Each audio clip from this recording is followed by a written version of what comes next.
आखिर क्यों किसी भी इंसान के मर जाने के बाद उसके पैर के अंगूठे को बांध दिया जाता है, या फिर जब कोई भी इंसान मर जाता है तो उसका जो सिर होता है उसको डंडे से क्यों फोड़ दिया जाता है।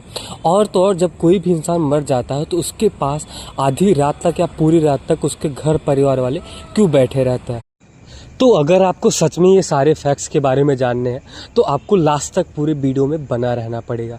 तो चलिए फिर शुरू करते हैं। फैक्ट नंबर 1, अगर कोई भी इंसान मर जाता है तो उसको पैर के अंगूठे को क्यों बांध दिया जाता है। ऐसा हिंदू धर्म के मुताबिक माना जाता है कि जब कोई भी इंसान जन्म लेता है तो लगभग 11 द्वार ऐसे होते हैं जहाँ से आत्मा एंटर करता है। मतलब अगर कोई भी आत्मा एंटर करता है किसी भी शरीर के अंदर तो जायज़ सी बात है जब कोई भी इंसान मरेगा तो 11 द्वार के थ्रू वो आत्मा बाहर निकलेगी। तो ऐसा माना जाता है कि जब कोई भी इंसान मर जाता है तो आत्मा अलग अलग दिशाओं में भटकती रहती है और इसके चलते जो पूरी बॉडी है वो तड़पती रहती है। तो खास करके जो पैर का अंगूठा है उसको बांध दिया जाता है ताकि पूरी बॉडी को दिक्कत ना हो और एक बॉडी में स्टेबिलिटी बनी रहे। और सबसे खास बात तो ये है, पैर का अंगूठा ही नहीं बल्कि मोस्ट प्रॉब्ली पूरा जो शरीर है उसको बांध दिया जाता है ताकि आत्मा किसी एक जगह से निकल सके। और आपको एक बात जान के और हैरानी होगी कि जो पूरी बॉडी होती है उसमें अलग अलग जगह होते हैं आत्मा को निकलने के लिए। जैसे अगर हम बात करें, आँख हो गया, कान हो गया, मुंह हो गया और हेड हो गया, जो हमारा सिर होता है वो हो गया। और अगर हम बात करें जो हमारा नाभि होता है वहाँ से भी हमारा आत्मा निकल सकता है। और लास्ट जो होता है हमारा पीछे वाला हिस्सा, वहाँ से भी हमारा आत्मा निकल सकता है। ऐसा हमारे हिंदू धर्म में लिखा गया है। फैक्ट नंबर 2, जब कोई भी इंसान मर जाता है तो अगर उसको जलाते टाइम, जब कोई भी उसके घर वाले जलाते हैं तो उसके शरीर को फोड़ दिया जाता है। उसका बस एक ही रीज़न ऐसा होता है कि जब कोई भी इंसान पैदा होता है तो वो जो आत्मा एंटर करती है वो सबसे पहले मस्तिष्क, मतलब जो सिर होता है उसके थ्रू एंटर करती है। तो जब कोई भी इंसान मरता है और उसको जब जलाते हैं तो उसके सिर को फोड़ दिया जाता है ताकि जो आत्मा है वो आराम से निकल जाए और भटकती ना रहे कहीं और किसी और शरीर के लिए। तो सबसे मेन रीज़न और सबसे बड़ा कारण तो यही है कि उसके शरीर को फोड़ दिया जाता है।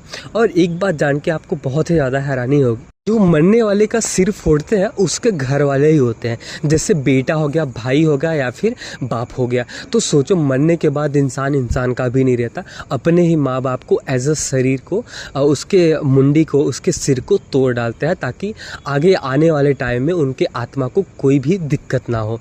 फैक्ट नंबर 3, आपको एक चीज़ तो पता ही होगा, जब कोई भी इंसान मर जाता है तो उसकी जो आत्मा है ना वो भटकती रहती है। उसको चाहिए होता है शरीर की वो आत्मा किसी और शरीर में जाके बैठ सके। और इसकी वजह से पूरी रात घर वाले बैठे रहते हैं, देखते रहते हैं कि आत्मा, कोई और आत्मा तो इस पे एंटर नहीं कर रहा। और एक बात तो और, जब कोई भी इंसान मरता है तो लगभग उसको 1 से 2 घंटे के आसपास जानकारी होती है कि कौन इंसान उसके बगल में बैठा है और कौन उसके पास में बैठा है और क्या उसे कर रहा है। इवन वो इंसान अपने अंदरूनी आत्मा से, मतलब कह सके तो जो अंदर से देख सकते हैं, क्योंकि मरने के बाद किसी भी इंसान के पास एक ऐसी पावर आ जाती है कि जो हर कोई इंसान सामने से नहीं बट अंदर से उसको देख सकता है। तो जब कोई भी इंसान मर जाता है तो अंदर ही अंदर देखते रहता है कि उसका कौन सा परिवार वाला, भाई, बेटा, वाइफ, कौन उसके बगल में बैठ के रो रहा है, कौन उसके बगल में बैठ के बिलोक कर रहा है। और यही रीज़न होता है कि उसके घर परिवार वाले पूरी रात बैठे रहते हैं ताकि कोई और आत्मा एंटर न कर पाए। अगर कोई और आत्मा, जैसे अभी पहला आत्मा जो है, जो पहले 50-60 साल किसी भी शरीर के अंदर रही है और वो आत्मा ना आके कोई और अगर आत्मा आके एंटर कर जाती है तो बहुत ही बड़ा प्रॉब्लम हो जाएगा। और ये ऐसा भगवान तो खुद नहीं चाहेंगे कि किसी भी इंसान को इतना भी ज़्यादा दुख हो।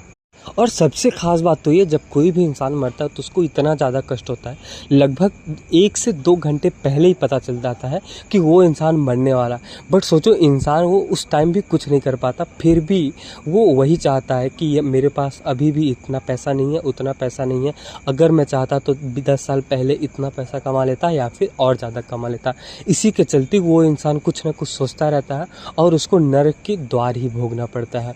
अगर कोई इंसान सपोज़ कोई इंसान मर रहा है और उसको पता चल जाता है, ऑफ कोर्स हर एक इंसान को पता ही चल जाता है, बट अगर पता करने के बाद या फिर पता चल जाने के बाद अगर कोई भी इंसान भगवान का नाम ले, जैसे राम, श्री कृष्ण हो गया, श्री हनुमान जी, तो उसको ऑफ कोर्स स्वर्ग ही प्राप्त होगा। और अगर स्वर्ग मिल गया तो सोचो उसका जो जीवन है वो बहुत ही अच्छे रास्ते पे चल गया, वापस उसको इस नरक लोक, मतलब जो पृथ्वी लोक है इसको नरक लोक भी बोलते हैं, वापस से इस नरक लोक पे नहीं आना पड़ेगा। तो अगर आपको ये वीडियो जानकर अच्छी लगी, ये पूरी वीडियो जो है उसको आपने पसंद किया, तो वीडियो को लाइक शेयर सब्सक्राइब तो ज़रूर करके जाना यार, और बने रहिए पूरी फैक्ट वीडियो में। और बहुत सारे ऐसे फैक्ट्स आने वाले हैं जिसको सुनकर आप भी बोलोगे कि सच में ये गजब की फैक्ट्स है।